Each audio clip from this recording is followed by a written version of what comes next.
Hello friends, स्वागत है आप सभी का निष्काम एजुकेशन पर। इसमें आज हम लोग करने वाले हैं महत्वपूर्ण 10 प्रश्न, जो कि हमारा डेली प्रैक्टिस सेट का एक पार्ट है। ठीक है, हम लोग महत्वपूर्ण 10 प्रश्नों को देखते हैं और उससे संबंधित तथ्यों को भी पढ़ते हैं और समझने की कोशिश करते हैं, याद करते हैं। ठीक है, उसी का ही एक ये भाग है। हमारा जो डेली प्रैक्टिस सेट चल रहा है उसका हम लोग सीरीज़ में जो पढ़ रहे हैं छत्तीसगढ़ का संपूर्ण इतिहास, जिसमें आज हमारा टॉपिक रहेगा राजवंश एवं प्रशासन। ठीक है, राजवंश एवं प्रशासन जो है इसका लगभग 10 से 15 वीडियो आने हैं 10-10 क्वेश्चन के। ठीक है, जिससे आपका पूरा जीएस जो है राजवंश से संबंधित वह कंप्लीट हो जाएगा। इसी प्रकार जो है छत्तीसगढ़ का भी मध्यकालीन इतिहास, फिर आधुनिक इतिहास और छत्तीसगढ़ का भूगोल, उसके बाद छत्तीसगढ़ की संस्कृति, जनजातियाँ, सभी प्रकार की वीडियो आते जाएंगे डेली प्रैक्टिस सेट में। यह जो है डेली प्रैक्टिस सेट जो है अपना 8 बजे, रात में 8 बजे 8 PM में हमारा जो है डेली अपलोड हुआ करेगा। ठीक है, बिल्कुल आप इसे टाइम निकाल के देखिए। ठीक है, तो चलिए शुरू करते हैं अपने पहले क्वेश्चन से। पहला क्वेश्चन दिया है, कोटपाड़ की संधि कब हुई थी?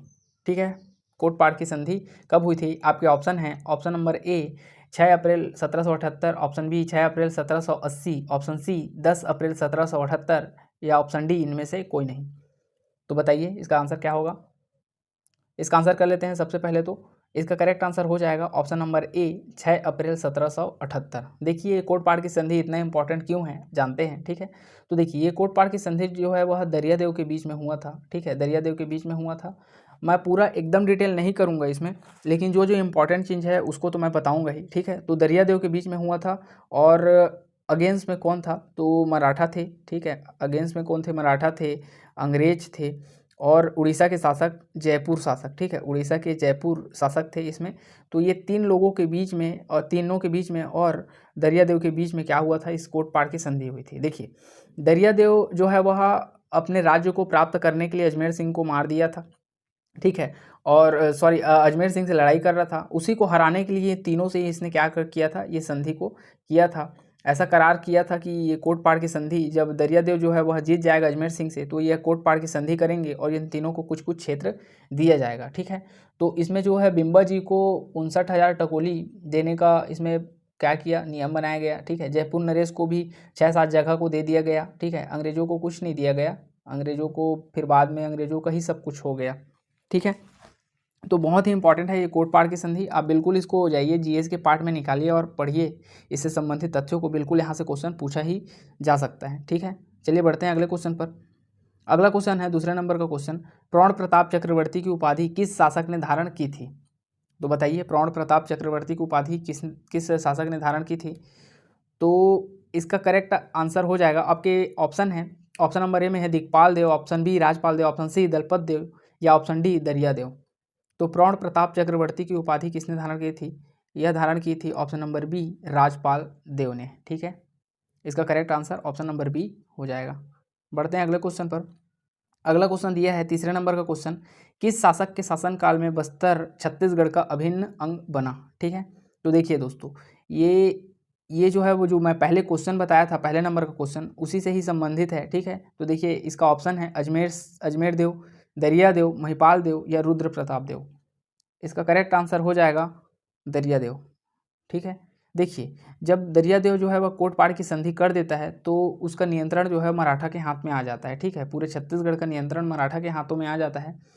तो इन्हीं के समय में, दरियादेव के समय में ही क्या हुआ था, जो बस्तर है वह छत्तीसगढ़ का अभिन्न अंग बना था और बस्तर की स्वाधीनता को दरियादेव ने जो है कोटपाड़ की संधि के माध्यम से अंग्रेजों को, मराठों को, जयपुर नरेश विक्रम देव को बेच दिया था। ठीक है, तो इसको ऐसे याद रखिएगा।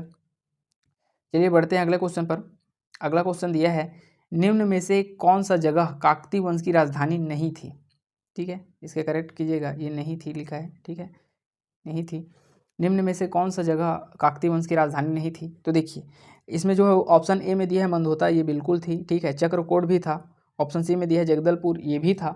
ऑप्शन डी में दिया है इनमें से कोई नहीं। ठीक है, ये तीनों थे। ठीक है, इसमें ऑप्शन नहीं थी बोला है, तो इसका ऑप्शन आंसर जो है डी हो जाएगा, इनमें से कोई नहीं, अर्थात ये तीनों काकतीय वंश की राजधानी थी। देखिए मंदोता को सबसे पहले राजधानी तो अन्नम देव ने बनाया था। ठीक है, इसे किसने बनाया था? तो अन्नम देव ने बनाया था। चक्रकोट को राजधानी किसने बनाया था? तो पुरुषोत्तम देव ने बनाया था। ठीक है, रथपति की उपाधि धारण किया था पुरुषोत्तम देव, उसने बनाया था। जगदलपुर को राजधानी किसने बनाया था? तो दिक्पाल देव, दलपत देव ने बनाया था। ठीक है, दलपत देव ने बनाया था, तभी तो यहाँ दलपत सागर का निर्माण करवाया, ठीक है। इसके अलावा एक और जगह है बस्तर, ठीक है, बस्तर को राजधानी किसने बनाया था, तो दिक्पाल देव ने बनाया था, याद रखिएगा, दिक्पाल देव ने बनाया था। तो ये 4 राजधानी हैं जिसको आपको याद रखना है, ठीक है। देखिए जगदलपुर भी बस्तर में है, बस्तर की तो राजधानी है जगदलपुर, लेकिन जगदलपुर जो है अलग एरिया हो जाता है, बस्तर अलग एरिया हो जाता है, ठीक है। चक्रकोट भी अलग जगह है, मंदोता भी अपना अलग जगह है।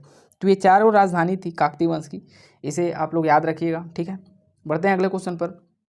अगला क्वेश्चन दिया है, गोंचा पर्व की शुरुआत किस शासक के द्वारा की गई थी, तो इसका करेक्ट आंसर क्या हो जाएगा, आपके ऑप्शन है, option number A Annam Dev, option B Purushottam Dev, option C Hamir Dev या ऑप्शन डी भैरम देव। तो चलिए बताइए इसका आंसर क्या होगा। इसका करेक्ट आंसर हो जाएगा ऑप्शन नंबर बी पुरुषोत्तम देव, ठीक है, पुरुषोत्तम देव यहाँ आपका करेक्ट आंसर हो जाएगा।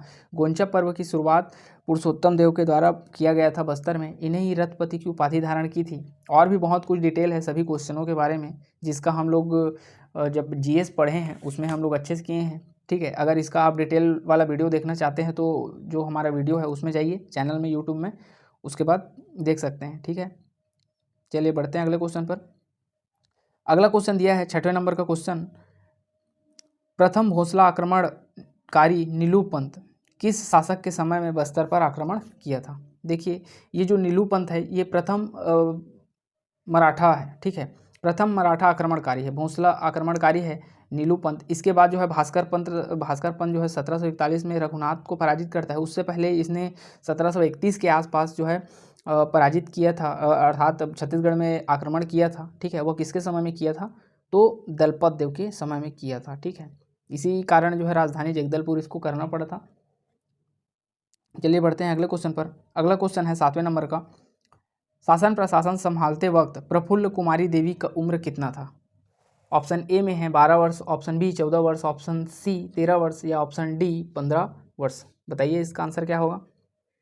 तो इसका करेक्ट आंसर हो जाएगा ऑप्शन नंबर ए 12 वर्ष, ठीक है। देखिए शासन प्रशासन संभालते समय प्रफुल्ल कुमारी देवी की उम्र कितना था, 12 वर्ष था। देखिए इनको क्यों 12 वर्ष में ही शासन प्रशासन संभालना पड़ा, इनका जो पिता था रुद्र प्रताप देव, उनकी आकस्मिक मृत्यु हो जाती है।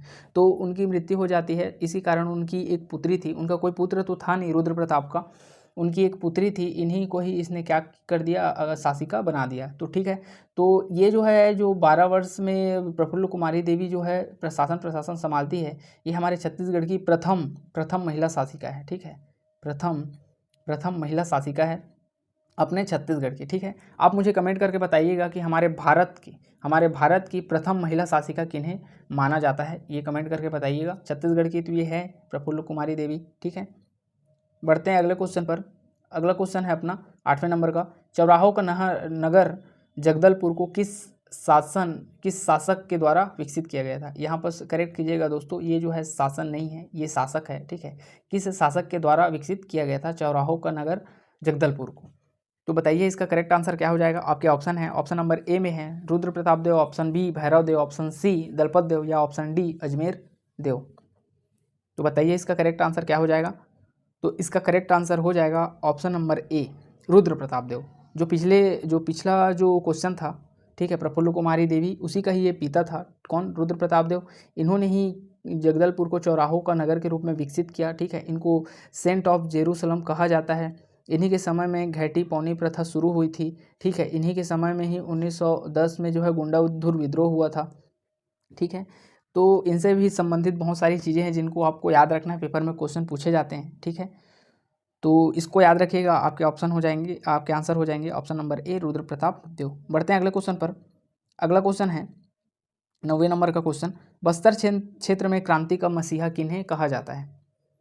बस्तर क्षेत्र में क्रांति का मसीहा किन्हें कहा जाता है। तो इसका करेक्ट आंसर क्या हो जाएगा, दलपत देव, गेंद सिंह, अजमेर सिंह या दरिया देव। ये चारों ऑप्शन में से कौन इसका करेक्ट आंसर हो जाएगा।